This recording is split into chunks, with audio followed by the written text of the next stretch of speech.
Hey guys, so today I'm going to be talking about The Evil of the Daleks, which is the season 4 finale of classic Doctor Who. So this is one of my all-time favorite Troughton episodes. It's like peak Troughton for me. So unfortunately, 6 out of the 7 episodes are missing, but I think the animation team did a really good job. Like, I really prefer this like 2D animation over that 3D animated bullshit they did with Celestial Toymaker, the Rubber Feel. I don't know, the 2D animation looks so much better. Um, this was supposed to be the last Dalek story, and it actually was. After this, the Daleks took a break for like 5 seasons, and honestly, I think we should do that again. When you use when you use the Daleks sparingly, I feel like they have more effect. They're more threatening than if you see them every single season. Which is why I'm glad they won't really feature it in season 14. But yeah, the Daleks are like the all-time threatening here. I really like the format of the story. You start in 1966, then you go to the 1800s, and then it ends on Skaro. So this story has like 3 different settings, which is kind of rare for like a classic Doctor Who story. Usually for like budget reasons, you try to like have the entire story be set in one location. But they went the extra mile with this. I feel like the budget was probably larger than a lot of the other episodes of this season. The Daleks have like a really cool plan. A lot of times when Daleks have plans, they're like kind of stupid, but this time it actually works. So like, the Daleks are trying to find out like what about humans m- makes them able to defeat the Daleks. So they call it the human condition. So they have like the doctor come up with this thing, and the doctor thinks, oh, hold on a minute, I'm gonna use humanity's kindness and you know the empathy to turn the Daleks into human Daleks, which is not really what the Daleks wanted. They wanted like what makes them better killers.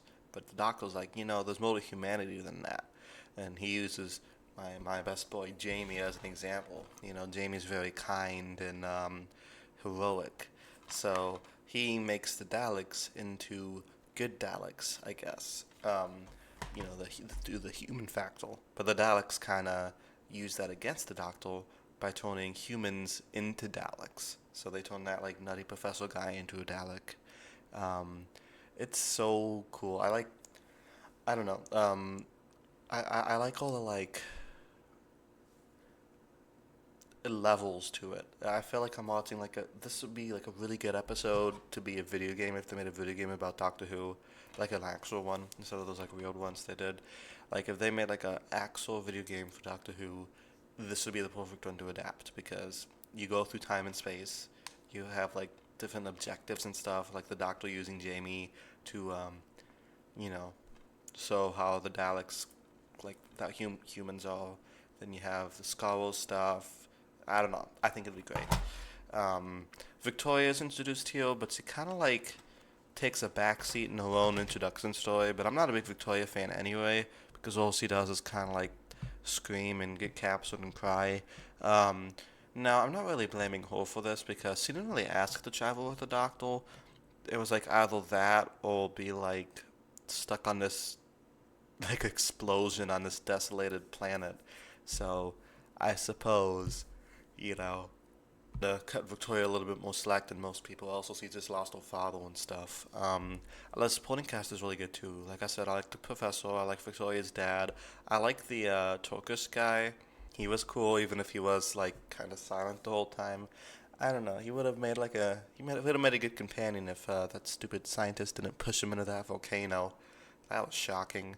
Um, but yeah, overall, really good story. I like the Emperor Dalek a lot. He's very threatening. It's nice to have like a voice who like gives out the Dalek orders.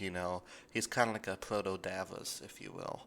Um, but yeah, Patrick Charlton, like I said, is on top form here. He's able to like manipulate people without them even realizing it because he's so like he plays like this funny, silly, helpless old man, but he's really like pulling the strings. I don't know. I'm a big fan of Patrick Troughton's Doctor, and this is a really good end to his first season of the show. This is an episode I'd recommend to a lot of people who like trying to get into Doctor Who. Um, if they're fine with like the animation, because like I said, most of it's animated. So if people don't mind watching that, I think that this would be a really good episode to start off your Doctor Who journey with. Though there's a lot of other Troughton and Hartnell episodes that I'd recommend as well. So let me know what you guys thought of this episode down in the comments below, and I'll talk to you guys next week for my review of Tomb of the Cybermen, another classic Troughton episode. Thank you guys so much for watching, and until next time, peace.